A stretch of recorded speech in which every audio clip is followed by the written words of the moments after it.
On this episode of Plugged In, a tale of two African countries. Mozambique struggles to recover from the worst cyclone in the nation's recent history. What are international aid groups doing to get the country back on its feet? Then, Rwanda remembers 100 days of terror that led to the deaths of nearly 1 million people. We look back with an eye to the future on the 25th anniversary of the genocide in Rwanda. Could it happen again?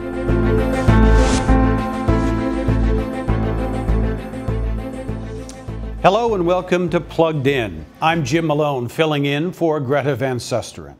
We begin with the aftermath to one of the worst tropical cyclones to strike the southeast African country of Mozambique. Cyclone Idai left a trail of devastation in its wake. More than 600 people killed and more than 100,000 lost their homes. VOA reporter Brian Padden accompanied one relief agency to survey some of the hardest hit areas and filed this report from the port city of Beira.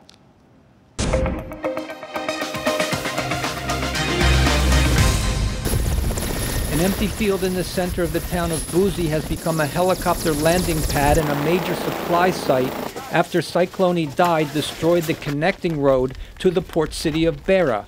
The World Food Program is providing free flights to relief agencies to bring in cargo and evacuate those badly injured from the storm that blew off corrugated metal roofs from homes, knocked down power lines, and caused severe flooding in many areas. The water level inside the house was so high we could not even walk to seek help. Much of the local hospital was severely damaged in the flood. International assistance organizations are working to coordinate relief efforts. The American-based Samaritan's Purse has set up a mobile clinic where hundreds of patients line up daily. So far, we're still seeing lots of wounds from the floods. People have cut their feet on iron sheets and falling bits of trees and houses and things. There's a few patients with diarrhea inside, but no cholera that we can see so far. Many of the patients had been sick before the storm, but were unable to seek medical attention after the hospital was severely damaged. I'm just very happy because I received treatment. We suffered so much during the cyclone. The relief organization is building and bringing in medical supplies for an expanded treatment facility to be used until the hospital is rebuilt. So it'll be a support system until they're ready to take back over, and we'll leave the stuff behind so they have added supplies and added structures. The International Red Cross is also sending in clean water, tents, and other supplies, enough for about 20,000 people. The United Nations is appealing for $282 million to provide disaster aid in Mozambique for the next 3 months. VOA's Brian Padden is back from Beira in central Mozambique and joins us now here on the set. Welcome back, Brian. Thank you. A lot's been going on there. You were there recently. Any new developments since you left? I mean, how's the overall aid going there? Well, the search and recovery efforts now has shifted mostly to recovery. The waters have, for the most part, receded. International aid organizations are focusing on making sure there's no secondary humanitarian crisis, making sure people have food, making sure there's reestablishing a supply of clean water, and trying to prevent spread of diseases like cholera. So it's always the initial aftermath, the devastation, and then trying to deal with these longer, more chronic, longer-term issues that crop up. I just wonder, give us a sense of the scope of what you saw. I mean, this was really a devastating storm. Well, I think one thing that particularly struck me was the endemic poverty that existed in most of this region before the storm. So a storm like this, the people there, the population is already on a razor's edge of poverty. So with a storm that kind of wipes out crops, that destroys roads and bridges, access to things like water, and the food that they depended on, that is gone immediately, and there's no one there except for international relief agencies to kind of provide that initial help. Right. You went in with a private aid group. Tell us briefly about that and what they were focused on doing. Right. So I went in with a group called Samaritan's Purse. I was part of a small VOA team who went in. We traveled on their cargo plane into the country. We arrived at the Beira airport at night. It was, I guess, an odd time we were landing, or it was a very busy time for the airport. It seemed like electricity was out when we arrived. We had to wait for over an hour to get off the plane. We had to get off the plane using a ladder because they didn't have any of these little little steps, right. Mobile steps that would come in, and from there we embedded with this group and we went out on the road. I with them, and I went with them for about 3 or 4 days to kind of document the different activities that they were involved in. About 30 seconds left, but this is going to be a long-term process of recovery, is it not? Well, these aid organizations are looking at a 1 to 3 month surge of assistance, and to try to kind of reestablish the infrastructure that was there in the past. Right. Well, Brian, thanks very much for your reporting, and as always, great job out there. Appreciate it. Among the biggest dangers facing the people of Mozambique in the aftermath of that storm is the threat of a cholera epidemic. Here's Brian Padden again on international efforts to keep the deadly virus in check.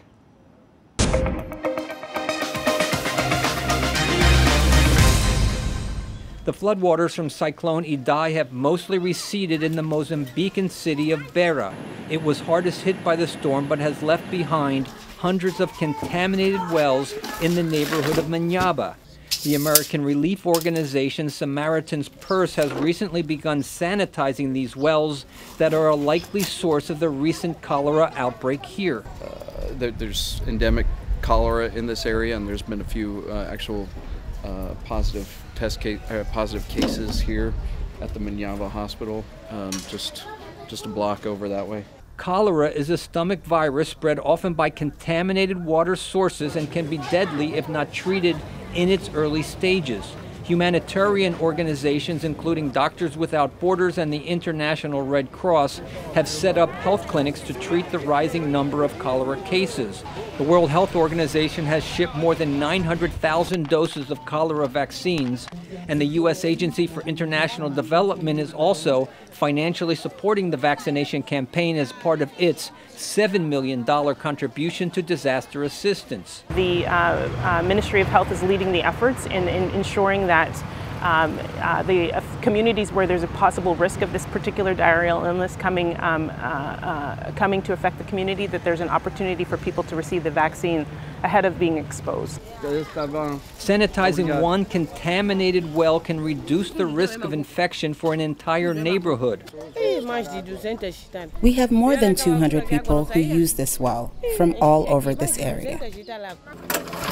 But it is a labor-intensive process where workers first pump out contaminated water, then treat the well with a powerful chlorine agent to kill harmful bacteria. The next day, the well is again pumped to dilute the chlorine. We are not going to clean all the wells, but those that are most used by population, those that have provided good water in the past. Despite the surge of international assistance, the cholera situation remains difficult to contain in a country with already widespread poverty and still facing a long recovery from the extensive cyclone damage.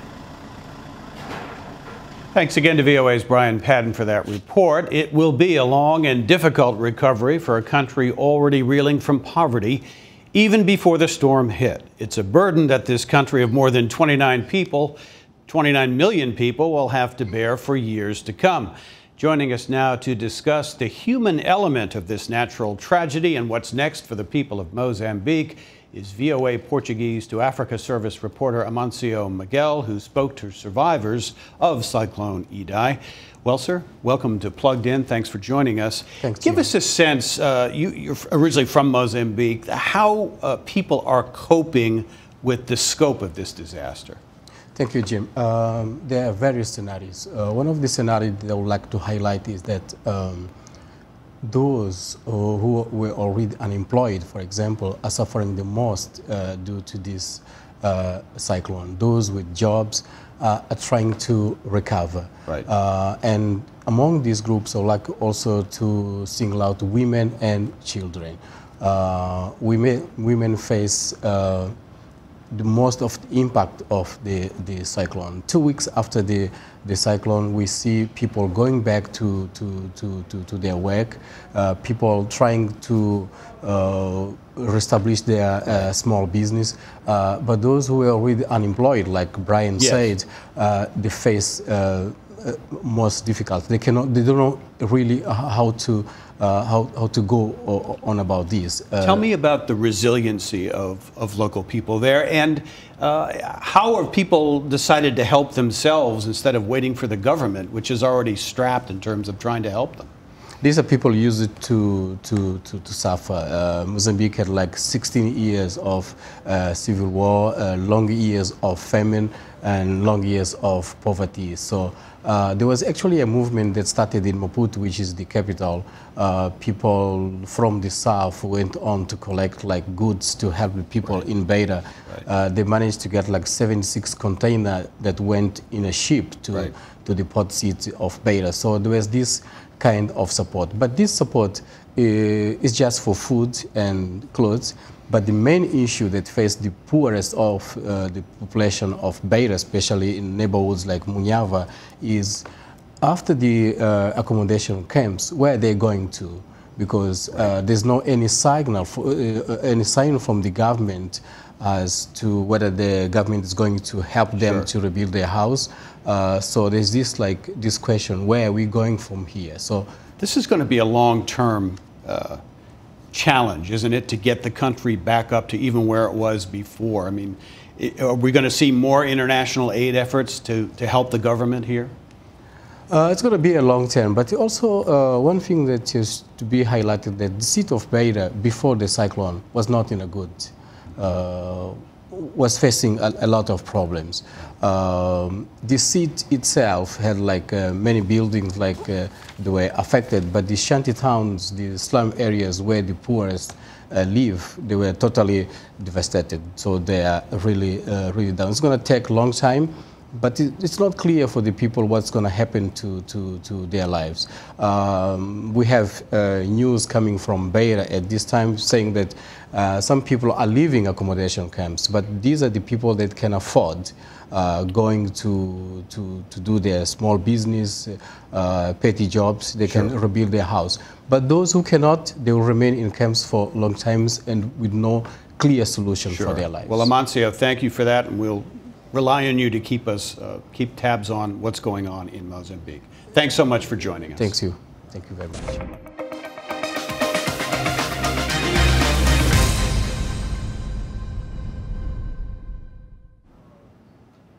Some 2,000 kilometers north of Mozambique, the Central African country of Rwanda is remembering a different kind of nightmare to honor the victims of the Rwandan genocide 25 years ago.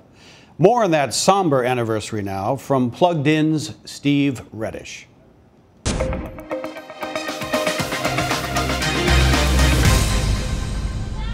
President Kagame lit a remembrance torch and laid a wreath at the genocide memorial site where over 250,000 victims of the 1994 massacre are buried. 25 years later, here we are, all of us.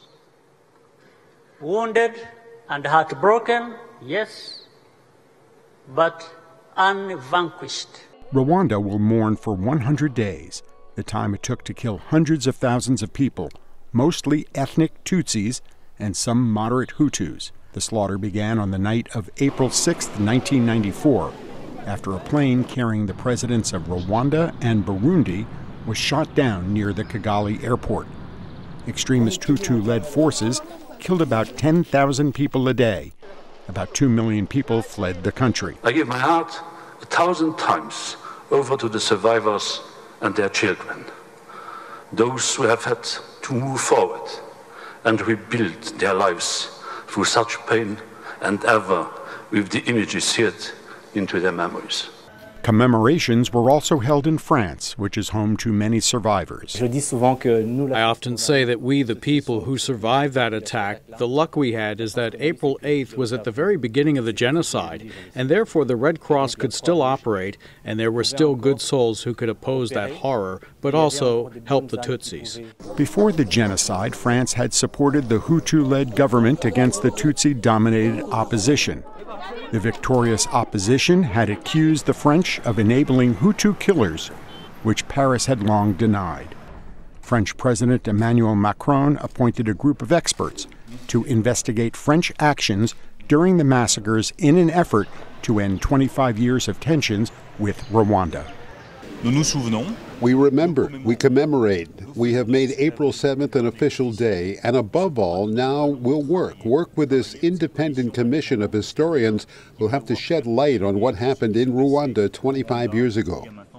The genocide ended in July 1994, after the forces of the rebel Rwandan Patriotic Front, led by Kagame, entered the country from Uganda and defeated Rwanda's military Hutu leaders.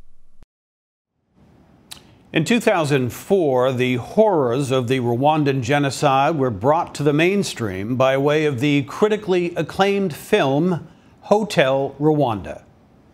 I have no means to protect these people. The film stars Academy Award-nominated actor Don Cheadle as Paul Rusesabagina, a Hutu hotel manager who risks his life to save the lives of hundreds of Tutsi refugees who have taken refuge in his hotel. And the world turned its back. How can they not intervene? Hundreds of thousands are dying.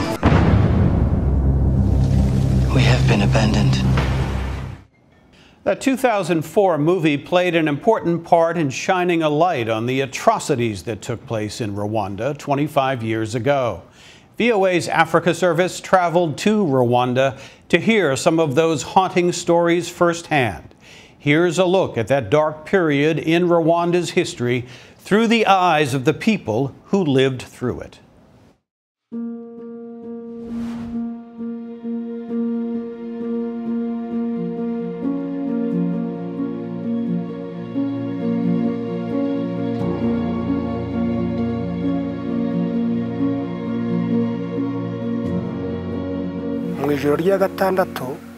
The night of April 6th to 7th, when Habyarimana's plane crashed, in the morning, local leaders gave orders that no one should go out. They ordered us all to stay at home. Massacres here at Nyamirabu started on the 7th. In Herahamwe, militia launched their attacks with guns and grenades. We then decided that whoever could had to run into Gishwari forest. Some of us managed to run away and escaped, but others were killed on the spot.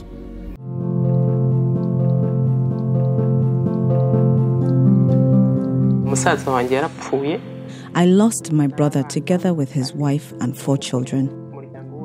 The entire family was wiped out, and it's not only his family.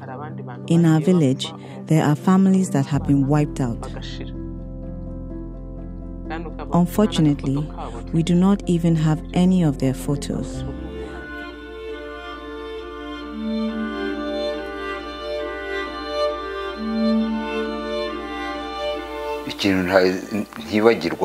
What remains in my mind that I will never forget is the death of my wife and children.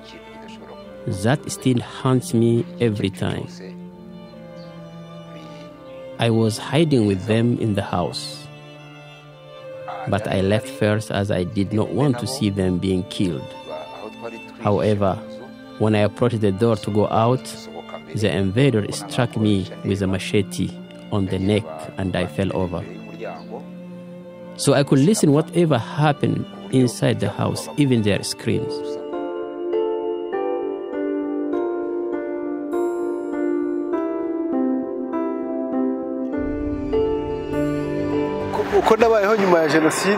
I was 12 years when genocide ended, and I had nobody to rely on. I had no one to take care of me. First of all, forgiveness relieves the one who forgives than it does to the one forgiven. I accepted what happened to us, that our loved ones were killed by other people we didn't know, or the people we knew. Our hearts are clean. We forgave them, even though some of them didn't ask for forgiveness.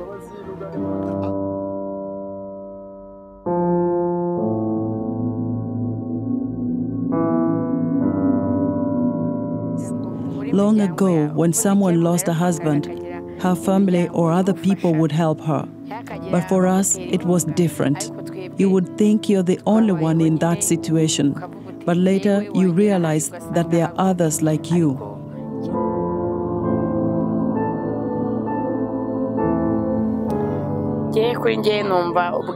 I think reconciliation is necessary because a country without reconciliation is a divided country. We would be heading nowhere. I think even those who have not yet forgiven should go ahead and forgive to enable reconciliation to take place, because if you have a grudge at heart, you can never live well with your neighbors.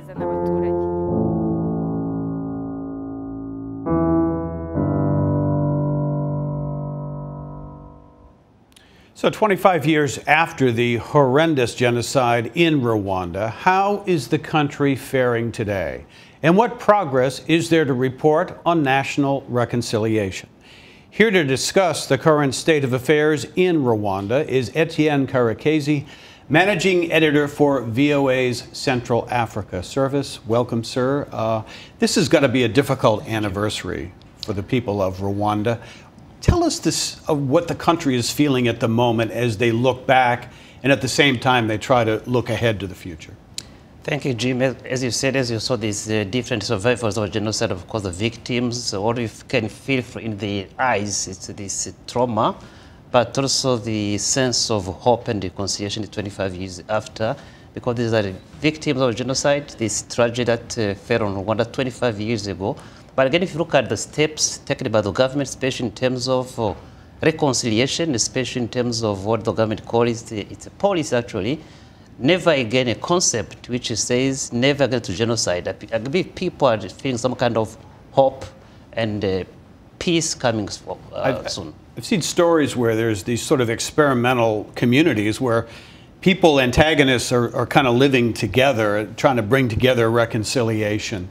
I mean, are there tensions below the surface, though, between the ethnic groups in Rwanda, or has the focus somewhat succeeded in trying to emphasize reconciliation and forgiveness? What the government has done so far, at least we can really commend it, is this concept of transaction reconciliation, especially through the traditional Gacaca courts, where people would come together and try to discuss what happened exactly in order to move forward.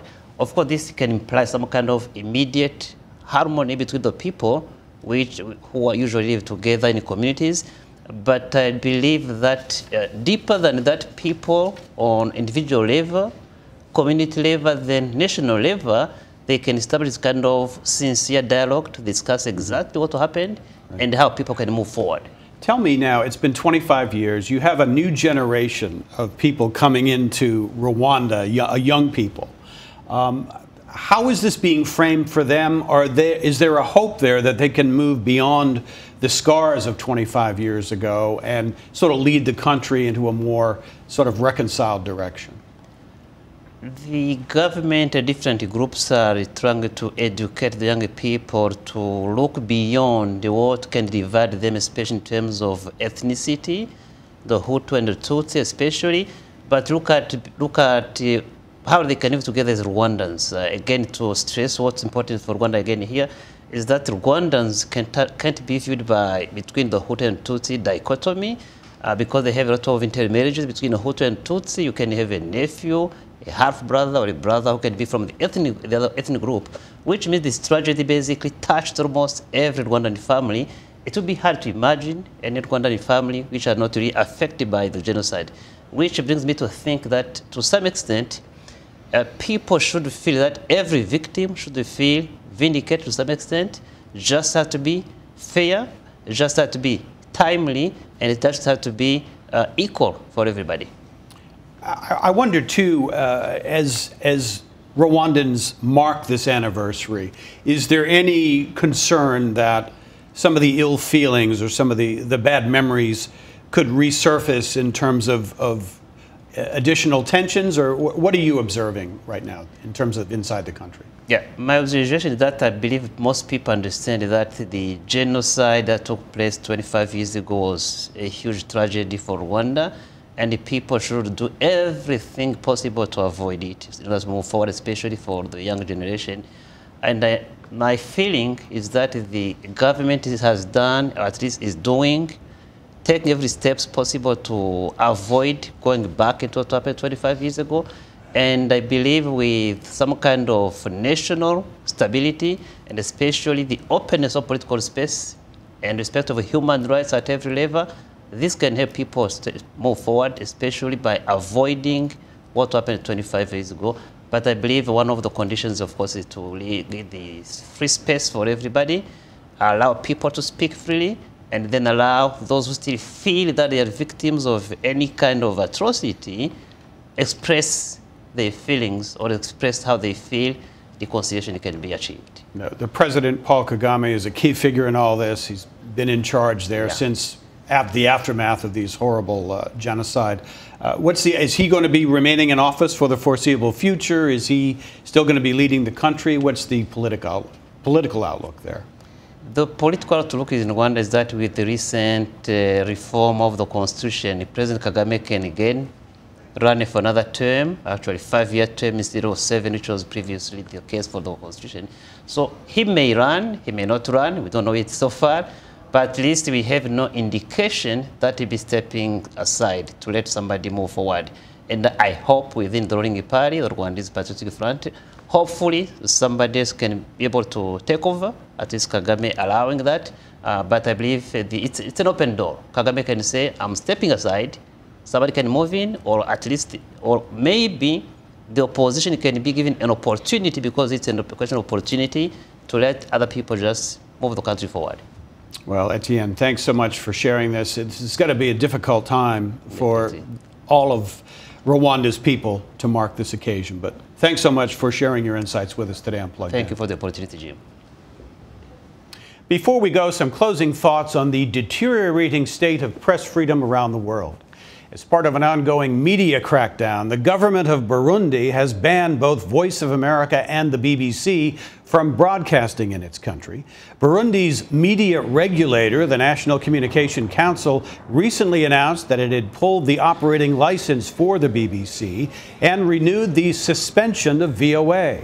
Both outlets were originally suspended in May of 2018.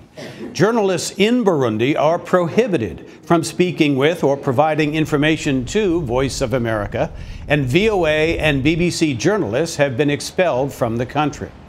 Now, in response, the agency's indefinite ban, Voice of America director Amanda Bennett stated the following: "We are alarmed that reporters in Burundi are now forbidden to communicate with VOA and believe these continuing threats to our journalists undermine press freedom in the country.